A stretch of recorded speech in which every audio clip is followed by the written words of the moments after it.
계속해서 마태복음의 말씀을 함께 나누고 있는데요.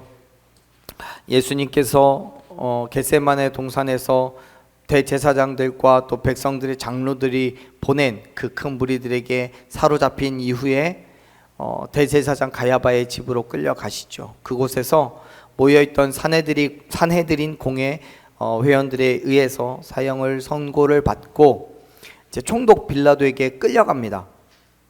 11절 말씀부터가 이제 총독 빌라도 앞에 서 있는 예수님의 재판의 모습인데요. 자, 11절 말씀을 우리 다시 한번 같이 읽읍시다. 11절 읽겠습니다.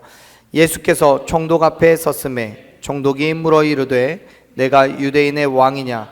예수께서 대답하시되 내 말이 옳도다 하시고. 아멘. 지금 산헤드린 공회는 예수님께 대해서 말도 안 되는 억지스러운 죄목을 지웠습니다. 그리고 그들의 선고를 확정하고 집행하기 위해서는 로마의 힘이 필요했기 때문에 결국 그들은 총독 빌라도에게 데려갈 수밖에 없었어요. 이제 공은 총독 빌라도에게로 넘어갔습니다. 그런데 당시의 상황을 보면 11절 처음에 뭐라고 기록이 되어 있습니까? 예수님께서 총독 앞에 섰다라고 되어 있죠. 지금 상황을 다시 설명을 하자면 산헤드린 공회의 요청으로 예수님께 대한 사형 판결과 집행을 위해서 총독 빌라도 앞에 예수님을 데려간 거예요. 다시 말해서 총독 빌라도를 재판장으로 삼아서 재판을 받기 위한 거예요. 그렇다면 정상적으로 이야기하자면 여기를 이렇게 썼어야지 맞아요. 총독 앞에 예수님이 섰다 이렇게요. 그런데 성경은 반대로 예수님 앞에 총독이 서 있는 것으로 묘사합니다.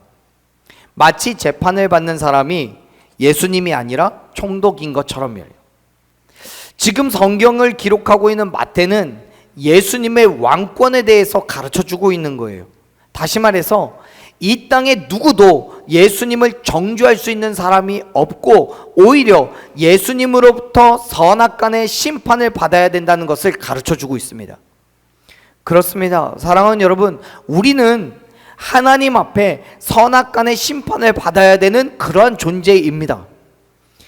그러나 우리는, 죄인된 우리는 그 심판을 피할 방법이 없죠. 내 힘과 내 능력으로는 그 심판을 피할 방법이 없습니다. 그래서 예수 그리스도가 필요한 거예요. 예수 그리스도께서 우리의 죄를 해결하시기 위해서 이 땅에 오셨고 우리를 위해서 죽으시고 부활하셨음을 믿으시길 바랍니다. 그것이 우리를 향한 하나님의 은혜예요. 기억하십시오. 우리는 주님의 은혜가 필요한 한없이 부족하고 연약한 자들입니다. 히브리서 4장 16절 말씀을 보면 저자는 이렇게 이야기합니다. 그러므로 우리는 긍휼하심을 받고 때를 따라 돕는 은혜를 얻기 위해 은혜의 보좌 앞에 담대히 나아가야 된다고요. 다시 말해서 주님이 주시는 그 은혜를 얻기 위해서 그의 보좌 앞으로 나아가라는 거예요. 빌라도도 예수님을 판단하는 그 자리에서 내려와서 예수님의 은혜를 구해야 하는 자예요. 빌라도도 사람이고요, 연약하고요, 죄인이에요. 그래서 예수님 앞에 굴복해야 해요. 하지만 빌라도는 그렇게 하지 않았어요. 사랑하는 여러분, 예수님의 은혜를 구하십시오. 그 은혜의 자리로 나아가십시오. 우리가 나아가 구할 때에 차고 넘치는 은혜를 주시는 하나님의 그 극진하신 사랑을 경험하게 될 줄로 믿습니다. 예수님을 만난 총독 빌라도는요, 매우 독특한 질문을 합니다. 우리가 읽었던 11절 말씀에서 그렇게 질문하죠. 네가 유대인의 왕이냐고요. 다시 말하면 지금 산헤드린 공회는 예수님을 신성 모독죄로 정죄하여서 사형에 처하기로 결정했어요. 그런데 로마 식민지 상황에 있었던 이스라엘로서는 사형을 판결하고 집행할 권리가 없기 때문에 총독 빌라도가 필요했어요. 그래서 그들은 단지 신성모독죄라는 종교적인 이유만을 가지고 빌라도의 마음을 움직여서 사형을 시킬 수가 없다고 생각해서 예수님을 로마 정권으로부터 이스라엘을 독립시키려는 그런 반역자로 몰아가기 위해 스스로 유대인의 왕이라고 부른다라는 정치적인 죄목을 가지고 고소를 한 거예요. 그러한 이유 때문에 총독 빌라도는 지금 예수님께 묻고 있는 거예요. 네가 말한 것처럼, 유대인이 말한 것처럼 로마가 아니라 네가 유대인의 왕이냐라고 묻고 있는 거예요. 여러분, 사실 예수님께서는 이 땅에 왕으로 오셨지요. 왕으로 오셨습니다. 우리를 죄에서부터 구원할 메시아로 오신 것이 분명합니다. 실제 침례 요한도요, 또 예수님 스스로도요, 그리스도이시라는 것을 성경이 여러 곳에서 드러내셨어요. 당시의 유대인들은 메시아가 다윗의 후손으로 와서 다윗의 왕국을 다시 회복할 그런 정치적인 구원자로 여겼기 때문에 그들의 입장에서 예수님을 반역자로 몰아붙이는 건 사실 어려운 문제가 아닙니다.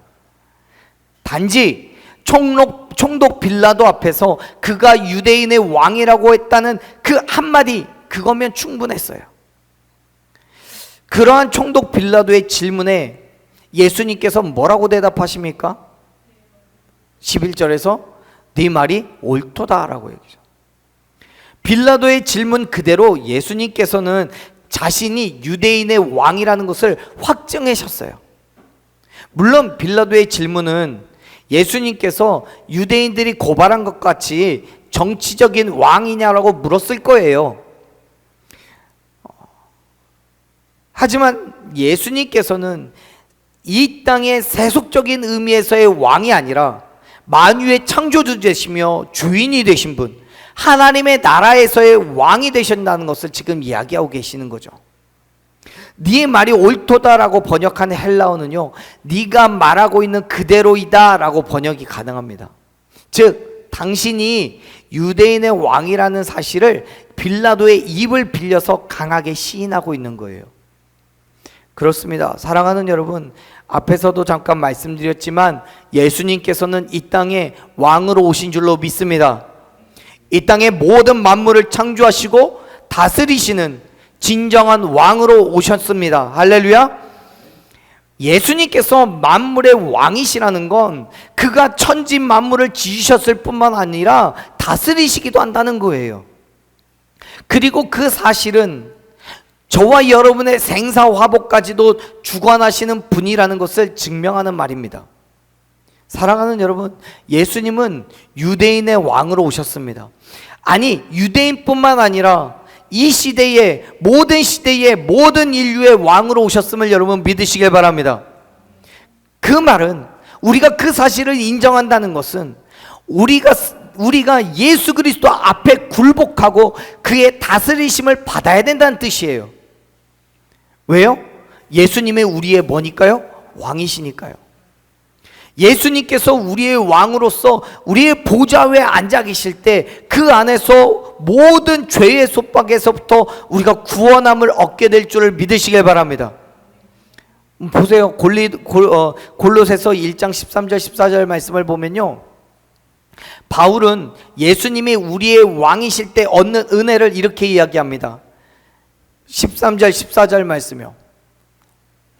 그가 우리를 흑암의 권세에서 건져내사 그의 사랑의 아들의 나라로 옮기셨으니 그 아들 안에서 우리가 속량 곧 죄사함을 얻었다고 얘기해요.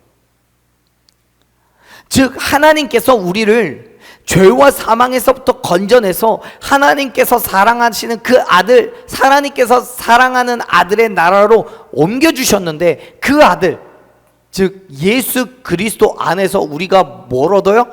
죄사함을 얻는다고요. 속량을 얻는다고요. 하나님께서 사랑하는 아들의 나라는요, 누가 왕이겠습니까? 예수 그리스도가 왕이시죠. 그 나라의 왕 대신 예수 그리스도 안에 있을 때, 우리가 있을 때 죄사함을 얻을 수 있기 때문에 사랑하는 여러분, 예수 그리스도를 왕으로 인정하십시오. 나의 왕으로 고백하십시오. 그때 우리는 모든 죄에서부터 구원함을 얻게 될 줄로 믿습니다. 그것이 하나님께서 우리에게 주신 은혜인 거예요. 내가 스스로 죄를 사할 수 있는 능력이 없기 때문에, 그럴 만한 힘도 없기 때문에, 자격도 존재하지 않기 때문에 당신의 아들을 우리에게 보내셔서 나를 위해서 십자가에서 죽으시고 부활하게 하셨어요. 그리고 그 사실을 믿음으로 말미암아 우리를 죄에서부터 건져 주셨어요. 그럴 때 우리는 그가, 예수 그리스도가 나의 왕이란 사실을 인정하면 되는 거예요. 그런데 총독 빌라도는요, 그리고 예수님을 고발한 유대인들은요, 예수님을 하나님의 아들로 이 땅의 왕으로 오신 것을 인정하지 않았어요. 오히려 빌라도의 질문에 옳다는 말씀을 하셨다는 이유로, 말씀을 하신 이후로 어떤 말씀도 더 이상 하지 않으셔요. 말씀을 다시 한번 볼까요? 12절 말씀부터 우리 같이 한번 읽어봅시다. 12절, 대제사장들과 장로들에게 고발을 당하되 아무 대답도 아니하시는지라. 이에 빌라도가 이르되 그들이 너를 쳐서 얼마나 많은 것으로 증언하는지 듣지 못하냐 하되 14절, 한 마디도 대답하지 아니하시니 총독이 크게 놀라워하더라. 아멘. 예수님께서는 12절에서 기록하고 있는 것처럼 대제사장들과 장로들에게 수많은 고소를 당하셨지만 더 이상 아무런 변론도 하지 않으십니다. 여기서 여러분 오해하지 마십시오. 지금 예수님께서 수많은 고소를 당하셨다는 것은 앞서 지적한 유대인의 왕이라는 부분 이외에 다른 죄목들도 있어서 이것저것 막 가져가 됐다라는 의미가 아니에요. 우리 성경에서 고소하다라고 번역되어 있는 이 헬라어는요, 비방하다라는 의미도 가지고 있습니다. 다시 말해서 빌라도의 재판 과정을 지켜보고 있던 수많은 유대인들, 그리고 그들 가운데 있던 사내들인 공회 사람들은 빌라도를 향해서 선고와 집행을 서두를 수 있도록 지속적으로 예수님께 대한 비방을 쏟아놓았다는 거예요. 그런데 예수님께서는 그러한 대중들의 외침에 어떤 말도 없이 그냥 침묵하셨어요. 왜냐하면 지금은 악한 때이기 때문에 그래요. 이미 아모스 선지자는요, 아모스 5장 13절에서 말씀합니다. 이러한 때에 지혜자가 잠잠하니 이는 악한 때이기 때문이다 라고요. 즉 이미 예수님은 하나님의 뜻대로 십자가를 감당하시기로 작정하셨고, 또 아무리 자기를 변호해봐야 어떤 유익도 없을 것을 이미 아셨기 때문에, 지금이 악한 때라는 것을 아셨기 때문에 그냥 선악간에 심판하실 하나님께 다 맡겨놓고 그 일을 그냥 기대하는 거예요. 잠잠히 계시는 거예요. 사랑하는 여러분, 그리스도인은요, 하나님께서 일하실 때를 기다리는 사람들입니다. 물론 우리의 생각도 있죠. 우리의 마음도 있죠. 억울한 일을 당하면 변명도 하고 싶고요, 공격을 당하면 철저하게 방어를 하고 싶은 것이 당연합니다. 하지만 그 모든 일들이 내 생각과 내 뜻이 아니라 오로지 하나님의 몫이라는 사실을 여러분 기억하시기 바랍니다. 그리고 묵묵히 하나님의 때를 기다릴 때 하나님의 선하신 뜻이 이루어질 줄로 믿으시길 바랍니다. 전도서의 저자는요, 전도서 12장 14절에서 하나님은 모든 행위와 모든 은밀한 일을 선악간에 심판하신다라고 선포합니다. 그리고 이미 전도서 3장에서 모든 일에는 때가 있다는 것도 이야기했어요. 사랑하는 여러분, 다시 말씀드리지만 예수님은 이 땅에 왕으로 오셨습니다. 예수님께서 내 삶의 주인이시고 나의 왕이신다는 것을 믿으신다면 선악간에 심판하실 하나님께 모든 것 맡겨놓고 하나님의 때를 기다릴 수 있는 저와 여러분 되기를 간절히 축원합니다. 때를 따라 부어주시는 하나님의 은혜를 기다리는 거예요. 그리고 잠잠히 하나님의 보좌 앞으로 나아가는 거예요. 그게 그리스도인의 삶인 거예요. 때로는 정말 억울할 거예요. 때로는 왜 이렇게까지 해야 되나 싶을 수도 있습니다. 하지만 사랑하는 여러분, 내가 내 욕심대로, 내 만족대로, 내 지식대로, 내 경험대로 어떠한 문제를 해결하려고 할 때마다 하나님께서는 우리에게 계속해서 말씀하셔요. 잠잠하라고요. 내가 일할 때까지 기다리라고요. 그때를 기다리지 못하면요, 그 뒤에는 반드시 후회할 일이 생기게 되는 거예요. 마치 아브라함이 하나님의 때를 기다리지 못해서 이스마엘이라는 그러한 일들이 일어났던 것처럼요. 지금 예수님께서는 정말 억울하실 거예요. 왜 이렇게까지 해야 되나 싶으실 거예요. 하지만 하나님께서 주신 사명이 있기 때문에, 그리고 하나님께서 이루실 일이 있다는 것을 알기 때문에 그냥 잠잠히 침묵하십니다. 그러한 예수님을 바라보는 총독 빌라도는 크게 놀랐어요. 왜냐하면 보통의 경우 죄인들은 어떻게든 형을 줄여보기 위해서 불리한 증언을 적극적으로 변명하고 유리한 점을 드러내려고 애를 쓰기 때문에요. 하지만 어떤 것도 하지 않으시는 예수님을 보면서 빌라도는 놀라지 않을 수 없었던 거죠. 아마 빌라도는 그러한 모습 때문에 예수님께서 유대 종교 지도자들의 시기로 인해 고소당했다는 것을 더 빨리 알았을지도 모르겠습니다. 하지만 그럼에도 불구하고 예수님을 죽이기 원하는 사람들은 두려워해서 돌이킬 수 없는 실수를 하고 맙니다. 우리 먼저 15절 말씀을 같이 읽어보겠습니다. 15절, 명절이 되면 총독이 무리의 청원대로 죄수 한 사람을 놓아주는 전례가 있더니. 아멘. 15절 말씀을 보면 마치 오늘날 우리나라에서도 그런 일들이 있죠. 설날이라든지 광복절날 같이 특별한 절기가 되면 대통령의 결정에 따라 특별 사면을 진행하죠. 그래서 죄수를 풀어주는 경우들이 있습니다. 그런 것처럼 당시 사회에서도 전통적으로 명절이 되면 죄수를 풀어주는 특별 사면이 있었다고 성경은 기록합니다. 근데 헬라어를 보면요, 이 15절의 문장에서 주어가 뭐냐면 총독에 있어요. 즉 유대 사회에서 전통적으로 내려오는 관례로 인해 행하는 것이 아니라 총독 개인의 관례인 거예요. 개인적인 관례예요. 그 당시에 로마와 헬라어 문화권에서 황제의 생일이라든가 그런 일들이 일어나면 사면이 이루어졌는데, 이스라엘을 통치하던 총독들 또한 유대인들의 환심을 사기 위해서 유월절과 같은 유대의 명절이 되면 유대인이 원하는 사람들로 특별 사면을 했던 거예요. 그런데 참 희한하게도 지금 우리가 읽고 있는 이 사건이 일어난 이 시기가 언제입니까? 이때가 언제예요? 6월절이에요. 많고 많은 명절 중에 뭐 총독의 생일도 있을 테고요, 뭐 다른 절기도 많을 텐데, 추수감사절도 있을 텐데 하필이면 6월절이에요. 여러분, 6월절이 어떤 날입니까? 이스라엘 백성들이 애굽에서 400년을 종살이를 하다가 그 모든 속박에서부터 벗어난 것, 즉 사면을 받은 날을 기념하는 절기가 6월절이에요. 그런데 하필이면 그날 예수님께서는 십자가를 선고받으시고 한 사람이 사면을 받게 돼요. 물론 그 한 사람을 대신해서 예수님께서 심판을 받으신 건 아니에요. 십자가에서 돌아가신 건 아니에요. 모든 시대의 모든 사람들의 모든 죄를 대신하고 계심을 여러분 믿으시길 바랍니다. 그렇습니다.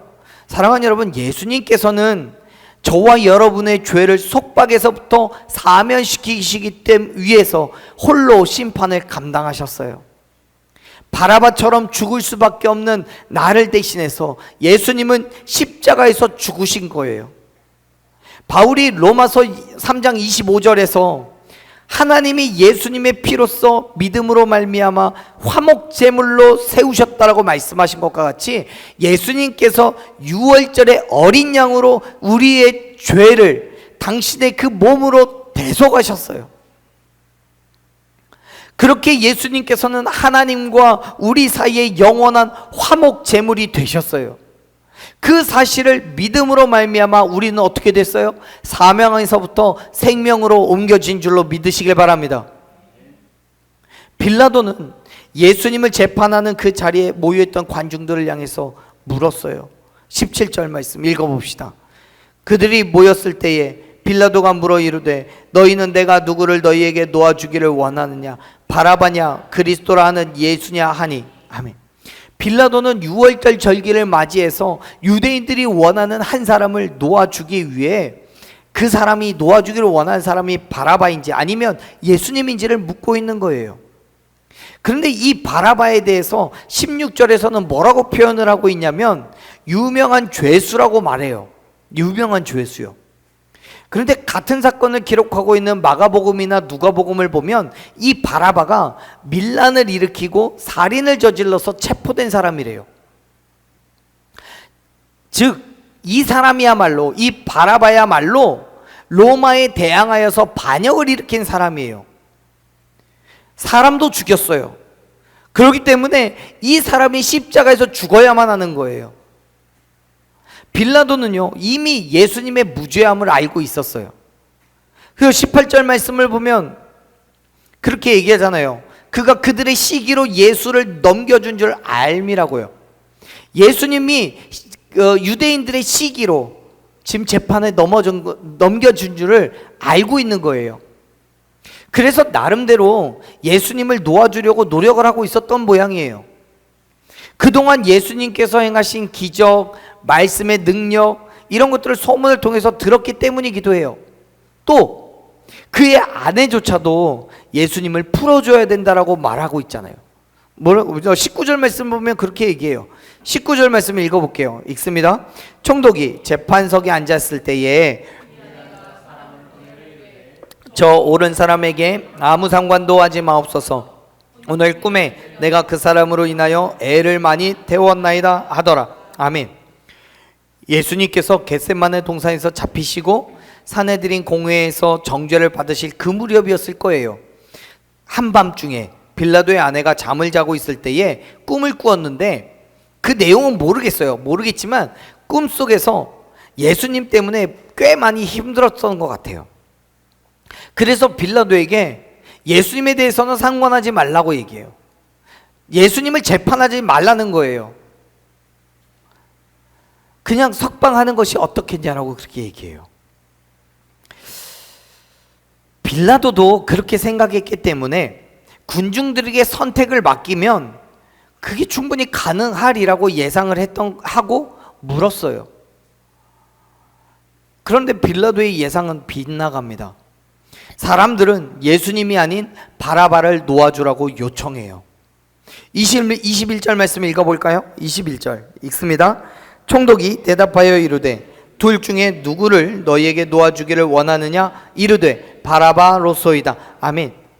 지금 당시 빌라도의 그 법정에 모여있던 사람들은요 누가 할 거 없이 하나님의 아들이시고 우리의 왕으로 이 땅에 오신 예수 그리스도를 대신해서 밀란을 일으키고 살인을 저지른 바라바를 선택합니다.